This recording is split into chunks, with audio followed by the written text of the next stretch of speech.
विज्ञान साइंस के क्वेश्चंस हमारे part number second. Question number 26 थे, प्रतिध्वनि सुनने के लिए सतहों के बीच की न्यूनतम दूरी कितनी होनी चाहिए। प्रतिध्वनि, कोई ध्वनि हमको दोबारा सुनाई दे, इसके लिए दो सतहों के बीच की न्यूनतम दूरी कितनी होनी चाहिए। Minimum distance for echo to be heard लगभग 17 मीटर। प्रतिध्वनि सुनने के लिए दो सतहों के बीच की न्यूनतम दूरी लगभग 17 मीटर होनी चाहिए, तब जाकर हमको प्रतिध्वनि सुनाई देती है। Minimum distance is 17 meter for echo to be heard. Question number 27 थे, अनुदैर्घ्य व अनुप्रस्थ तरंगों के उदाहरण क्या है। अनुदैर्घ्य और अनुप्रस्थ तरंगों के उदाहरण क्या है। Example of longitudinal and transverse waves is ध्वनि तरंग अनुदैर्घ्य तरंग होती है। ध्वनि तरंग जो होती है, जो हम बोल रही है ध्वनि तरंग, इस साउंड से कोई आवाज आ रही है वो ध्वनि तरंग है, वो अनुदैर्घ्य तरंग होती है। और प्रकाश तरंग लाइट वेव्स, प्रकाश तरंग जैसे बैटरी हम जलाते हैं तो उसमें प्रकाश तरंग जो निकलती है वो अनुप्रस्थ होती है। Sound waves is longitudinal and light waves is transverse. Examples. Question number 28 हमारा, सेकेंडरी लोलक का आवर्तकाल कितना होता है। सेकेंडरी लोलक का आवर्तकाल कितना होता है। Time period of a second pendulum 2 सेकंड। सेकेंडरी लोलक का आवर्तकाल 2 सेकंड होता है। सेकेंडरी लोलक का आवर्तकाल 2 सेकंड का होता है। क्वेश्चन नंबर 29 है, लोलक का आवर्तकाल किस पर निर्भर नहीं करता। लोलक का आवर्तकाल किस पर निर्भर नहीं करता। The time period of a pendulum does not depend on द्रव्यमान। लोलक का आवर्तकाल द्रव्यमान पर निर्भर नहीं करता। The time period of a pendulum does not depend on mass. लोलक का जो आवर्तकाल है वो द्रव्यमान पर निर्भर नहीं करता है। क्वेश्चन नंबर 30 है, तारों का रंग किसका सूचक होता है। तारों का रंग किसका सूचक होता है। The colour of stars indicates their ताप। तारों का रंग ताप का सूचक होता है। तारों का रंग ताप का सूचक होता है। The colour of stars indicates their temperature. The colour of stars indicates their temperature. 8 second में। क्वेश्चन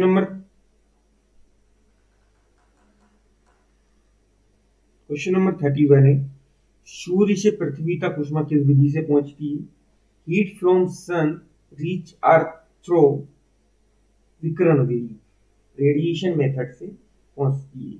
सूर्य से पृथ्वी तक जो ऊष्मा पहुंचती है वो विकिरण विधि के द्वारा पहुंचती है। विकिरण विधि के द्वारा सूर्य से पृथ्वी तक ऊष्मा पहुंचती है। Heat from sun reach earth through radiation method, radiation से पहुंचती है ऊष्मा सूर्य से पृथ्वी तक। क्वेश्चन नंबर 32 है हमारा, लोहे में जंग लगने का मुख्य कारण क्या है। Main causes of rusting in iron. Rusting in iron, oxygen एवं नमी। ऑक्सीजन एवं नमी के कारण लोहे में जंग लग जाती है। Oxygen and moisture is rusting in iron. Question number 33 है, वायुमंडलीय दाब का मापक यंत्र और मात्रक क्या है। वायुमंडलीय दाब का मापक यंत्र और मात्रक क्या है। Instrument and unit to measure atmospheric pressure, that is the barometer. मापक यंत्र है बैरोमीटर। वायुमंडलीय दाब का मापक यंत्र है बैरोमीटर और उसका मात्रक है bar. Instrument and unit to measure atmospheric pressure. Atmospheric pressure measuring instrument is barometer is bar. Question number 34 है, मानव नेत्र की स्पष्ट दृष्टि की न्यूनतम दूरी क्या है। Minimum distance for clear vision in human eyes is 25 centimetre. मानव नेत्र की स्पष्ट दृष्टि की न्यूनतम दूरी 25 सेंटीमीटर है। मानव नेत्र की स्पष्ट दृष्टि की न्यूनतम दूरी 25 सेंटीमीटर, 25 सेंटीमीटर तक व्यक्ति की को मिनिमम देख लेना चाहिए। 25 सेंटीमीटर से दूर से कोई वस्तु पढ़ने में आना चाहिए, तो वो उसकी स्पष्ट दृष्टि है। Minimum distance for clear vision is on human eyes is 25 centimetre. Question number 35 है, कैप्सूल का आवरण किससे बना होता है? कैप्सूल का आवरण स्टार्च का बना होता है। कैप्सूल का आवरण किसका बनता है? कैप्सूल का आवरण स्टार्च से बनता है।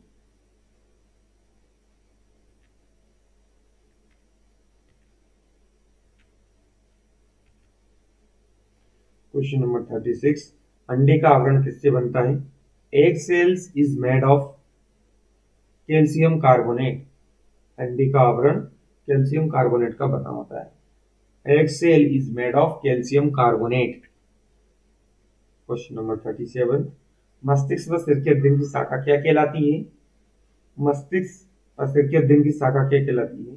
Study of brain and skull is called phrenology. मस्तिष्क व सिर के अध्ययन की शाखा फ्रेनोलॉजी कहलाती है।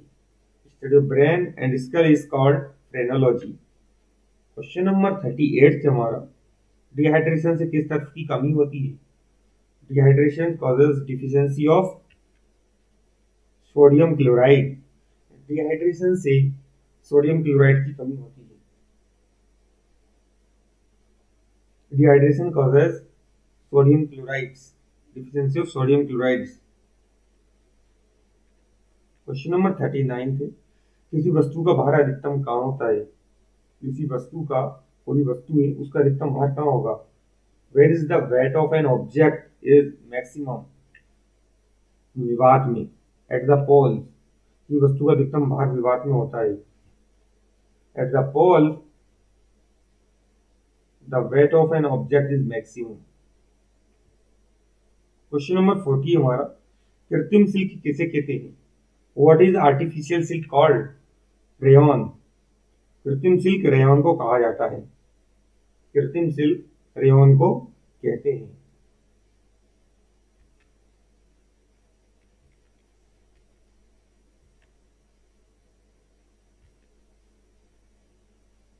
क्वेश्चन नंबर 41 है, पौधों में जैव पदार्थों का वहन किससे होता है? Transport of organic materials in plant is done by phloem. पौधों में जैव पदार्थों का वहन फ्लोएम के द्वारा होता है। पौधों में जैव पदार्थों का वहन फ्लोएम के द्वारा होता है।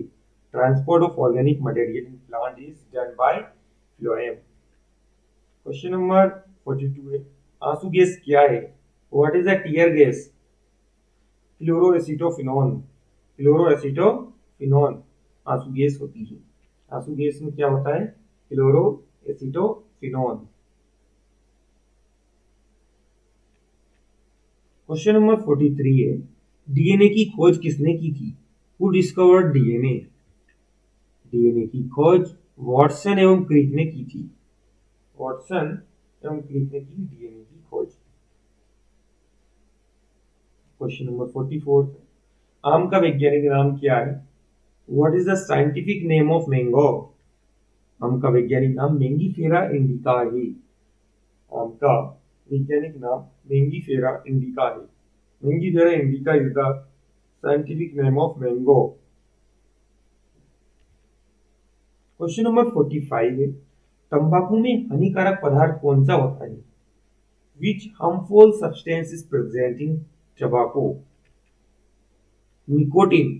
तंबाकू में सबसे हानिकारक पदार्थ होता है, वो उसका नाम है nicotine. Nicotine is the harmful substance present in टंबाको।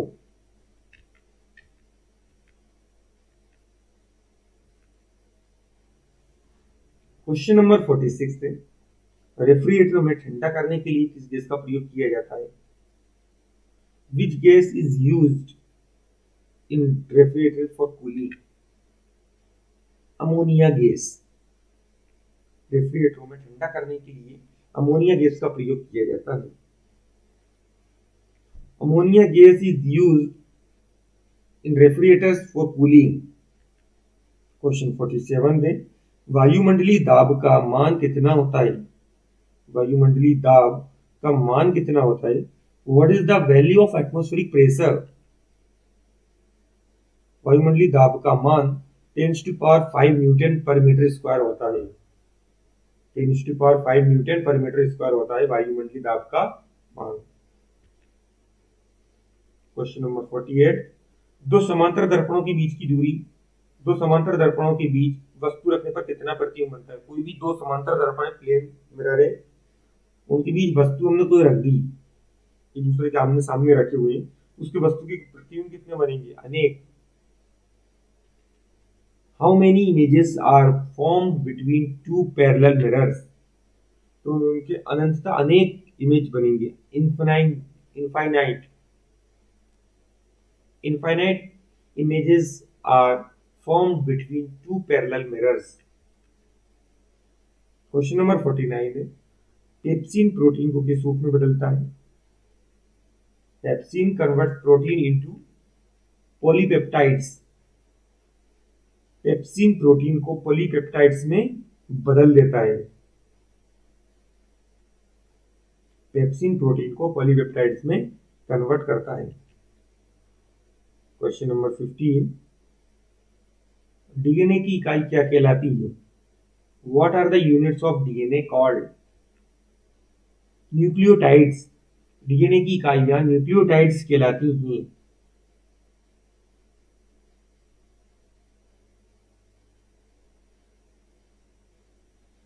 DNA की इकाई न्यूक्लियोटाइड्स कहलाती है। पार्ट सेकंड हमारा कंप्लीट हुआ, जिसमें हमने 25 क्वेश्चंस कंप्लीट किए। हमारे टोटली अभी तक 50 क्वेश्चंस का डोज कंप्लीट हुआ। मिलते हैं नेक्स्ट पार्ट में। वीडियो अच्छी लगती है तो लाइक, चैनल को सब्सक्राइब जरूर करें।